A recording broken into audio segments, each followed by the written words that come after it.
Hey, Coach, how you doing? Hey, man, how you doing? Okay, Matt, with the Indiana 247 Sports. My question for you is obviously I know as a strength coach, it's, working with them physically bigger, stronger, faster, but you guys also kind of have to be a mental coach, getting them that mental toughness for games and all that. How much of you guys had to do that even more since, the announcement of no fall football, and I'm sure these guys were devastated and really down. How much of you kind of had to pick them up and keep them motivated on what they have to do this fall as far as in the weight room and on the, strength and conditioning side of it? Yeah, you're right, Matt. I mean, like any other college player, right? That they love the game, and so when you take that away from anyone, it's a tough pill to swallow. Our guys had a chance to get away when that announcement came down for a little bit. We were still open in the weight room and certainly here to serve anyone who came in, but they had a chance to get away and I think it helped to get away mentally to just process the season but I think we've got a resilient bunch of guys. We've got a great group of guys. And whenever adversity hits, opportunity arises, right? And the opportunity for us is to take this time. Like everyone, we missed a lot of time, right? We missed a lot of time to develop the physical qualities that underpin your ability to play the game of football and to be successful in the game from a performance perspective. And so this kind of gives us time, an opportunity for the next 8 weeks to really start training and regain some of that lost time, if you will. So we're looking to make a lot of progress in our strength and our speed, our explosive power, and really lock in on some body composition changes we need to be made. And so we look at it, I think our team looks at it as a great opportunity.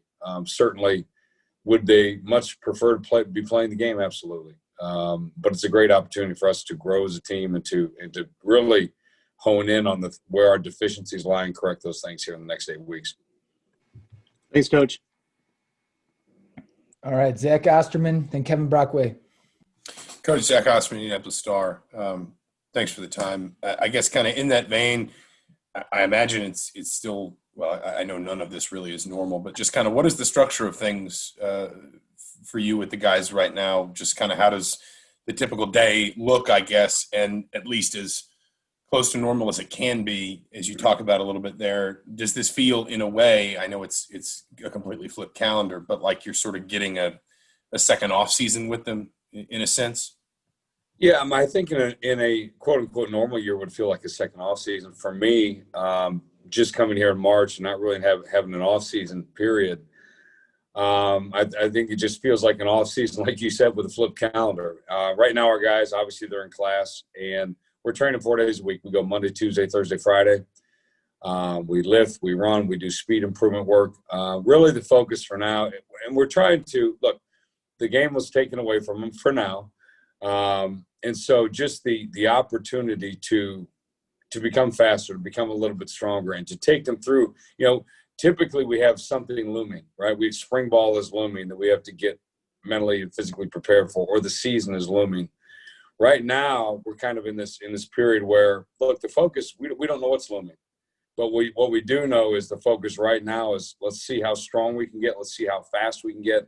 Let's make improvements on all these physical qualities that a lot of guys, for no better reason other than they weren't able to train the way they wanted to, that we've missed out on these last 4 or 5 months. And so I think our guys intellectually understand the need for it, while certainly at the same time are disappointed that they're not playing football at this time. All right, Kevin Brockway, then Jim Coyle. Kevin, you're on mute. Okay. Am I on now? Yep. I got you, Kevin. Kevin Brockway from CNHI.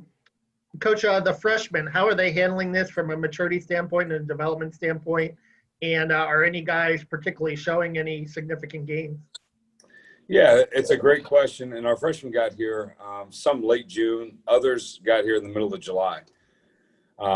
So we haven't had a great opportunity to work with them. We had some summer conditioning. Then we started camp, and camp was obviously postponed and halted abruptly. And now we've just started back training Monday. And so we've got 2 days under our belts. Today's a recovery day for our players before we really go back to some hard work Thursday and Friday. And I'll say this, that physically it's almost too early to tell how they're responding. And we individualize so much of our programming. So we consistently monitor not only the athletes' deficiencies, but their response to the training loads that we give them. And so it's a little bit early to tell physically. What I can tell you this is I just love the attitude, freshman, sophomore, junior, all the way through our seniors, the attitude they bring to work at work every day, their work ethic, how hard they train, show up on time, bring great energy. And so it's been, for the kind of to kick off the fall season in a way, unconventional way with just training only.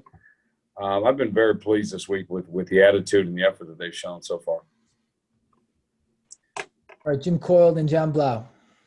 Hey, Coach, Jim Coyle with Indiana Sports Beat Radio and Indiana Rivals. A lot of talk of playing twice in the same calendar year, and now with the talk of trying to move some of that up to the fall. What would you like to see from a physical standpoint to get done in the fall to mitigate adding on in the spring? How much less do you want them to see them do in the spring and to be moved to the fall to allow them to compete next year twice? Jim, it's a great question that I don't know that we have a really good sound answer to, and so much of it depends on the individual, right? I mean, what we talk about in training, building up these chronic loads, these chronic workloads. So, running and training over the course of 8 to 10 weeks, you build up this chronic resiliency. And the one thing we know is we can't rush physiology. So just because we say, hey, the season's 4 weeks away and we just started training, 4 weeks is probably not enough, or 6, or whatever it is. That's an example, but we can't rush physiology. We need to develop some chronic training. And right now, the best training program we can be on is one that's consistent, that we can consistently complete on a week in and week out basis to start building these loads with our players. Uninterrupted training is what we really need. And so that may be 6 weeks for one guy, maybe 8 weeks for a guy to get him ready for the season. But certainly playing an exorbitant number of competitions within a calendar year that the athlete is unaccustomed to is problematic on several levels, particularly because we haven't had the training on a consistent basis to prepare for those demands. I mean, we always look as performance coaches, we always look at, okay, what are the demands for the season, and when do those demands begin? So if that's August 1st, let's work backwards these 10 weeks and let's prepare for August 1st. Right now, and I said it before, we're kind of in this time where we don't have a clear understanding of what we're preparing for, nor do we have a clear understanding of the loads that these guys will encounter and how many weeks they'll encounter and how long between, the kickoff of the 2021 season and the end of the 2020 season will be. So I think this whole time for me, at least from July till now, has just been, hey, let's work with the information we have now. Let's put together the absolute best training program. But we have to be flexible. We have to be willing to adjust. And I think the team that does that the best is going to have their athletes in the best physical state and have the biggest opportunity to mitigate those injuries that are associated with, high training loads and frequent competitions and short calendar years. Thank you, Coach. All right, John Blau, then Dylan Wallace. Hi, I'm John Blau with the Herald Times in Bloomington. In terms, kind of building off that a little bit, I mean, how much does it help you in terms of when you have an understanding of when those competitions are going to be? I mean, in terms of building backwards, I mean, is it the sooner the better? I mean, how much do you have to know in advance in terms of how you turn from, your workouts into ramping back up for a season? Yeah, I mean, obviously the sooner the better, right? If we know we've got 2 to 3 months to prepare, the training program looks vastly different than if they say, hey, in 4 weeks we're playing, right? That's a whole different ballgame. So the longer, we take a long-term approach, and we really, like I said, we try to monitor every yard our players run, the volume of the lifting sessions, the intensity of the lifting sessions on an individual basis with 120 guys, and try to do what's absolutely best for each individual. And that's tough to do if we don't have a true endpoint, right? If we don't have a true date, how long we have to build to these. And certainly what we don't want to do is overload our players early, right?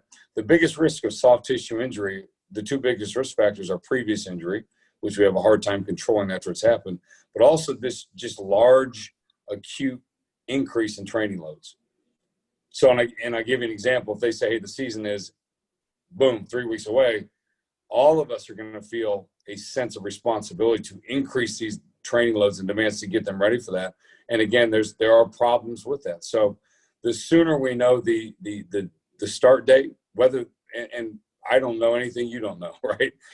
We're operating day to day, but the sooner we know and have some clear cut guidelines and a calendar, then the better decisions we're going to be able to make as coaches. But certainly the last thing I want to do at this particular time is overload our players too much and run into problems 1 week, 2 weeks from now. All right, Dylan Wallace, and then Matt Weaver has another. Hey, Coach, Dylan Wallace from Sports Illustrated Indiana. I'm curious kind of what your reaction was when you first heard the news that the season was going to be postponed, and then to follow up, you also sent out a tweet about refocusing and kind of resetting. And, as someone who's spending a lot of time with the players during this, how are you trying to keep them focused and kind of not down on themselves, especially when, you don't know what you're praying for and other teams are going to start playing soon?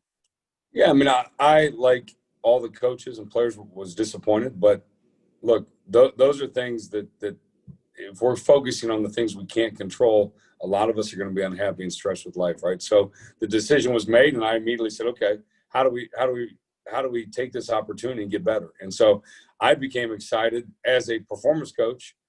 I became excited about having 8 weeks or 10 weeks or 6 weeks, whatever it's going to be, to focus solely on improving their performance. And our end point right now for us as a coach is the NFL Combine drill. So the elite athletes are judged by these particular physical qualities and these tests at the NFL Combine. All right, look, let's do some pre-testing, which we did last week. Now let's train. Let's train our speed. Let's train our plyometric ability. Let's train our explosive power. Let's improve our body composition. Let's work towards improving all these physical performance measures to the degree that we can for the next however long, right, 6 to 8 weeks. And then if word comes down that we're to switch gears, and we're going to embrace that, and we're going to switch gears, and we're going full speed ahead for that too.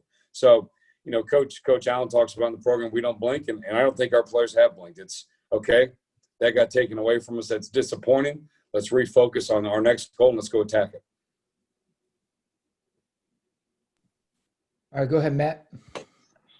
Hey, Coach. Yeah, my second question is you kind of talked about this in the past, but your experience in the NFL, how much has it helped you here? And I know this is different than anything anybody's ever gone through, but, the NFL guys leave and go all over the place, and you kind of have all these balls in the air, and then when they come back, you got to try to get everybody on the same page. How is that kind of, maybe disorganization, with lack of a better word, helped you in this setting? Yeah, Matt, it's a good question. I think, and you alluded to it, in the NFL, it's different. We've never dealt specifically with within these parameters. But the NFL season, like you mentioned, we get the guys leave in June and July for 6 weeks. We get them back first week of training camp. We have to make decisions very quickly on the physical condition of the athlete and then start programming for that athlete. And I think it's helped me tremendously. At least it's given me 4 years of experience, not just in season, but when they leave for the off season, they're gone 14 weeks and they come back, and I immediately get them and have to get them ready for phase 2 and phase 3, not knowing, really having a good understanding of what they've been doing in the 14 weeks prior. So I think leaning on that experience has helped tremendously.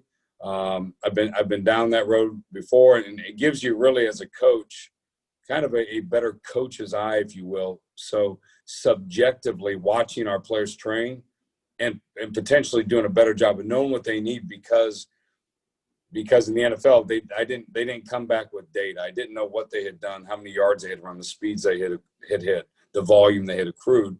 We just had to look as coaches and determine within 2 to 3 days what this guy's training program is going to look like based upon the athlete that's in front of us on this day and what we're seeing. And I think it's helped tremendously, and I've leaned on that experience since March when I got here, because this has been such an intermittent training calendar for us. All right, John Blau, last one. I was actually speaking with a sports medicine doc just about the amount of time it would take with 2 seasons to ideally rest and be okay. He was talking about how there have been advances in terms of technology to be able to track joints and muscles in terms of how they're functioning, try to prevent certain injuries, certain technologies you could use to actually kind of screen athletes to make sure they're okay for in terms of how their bodies are doing.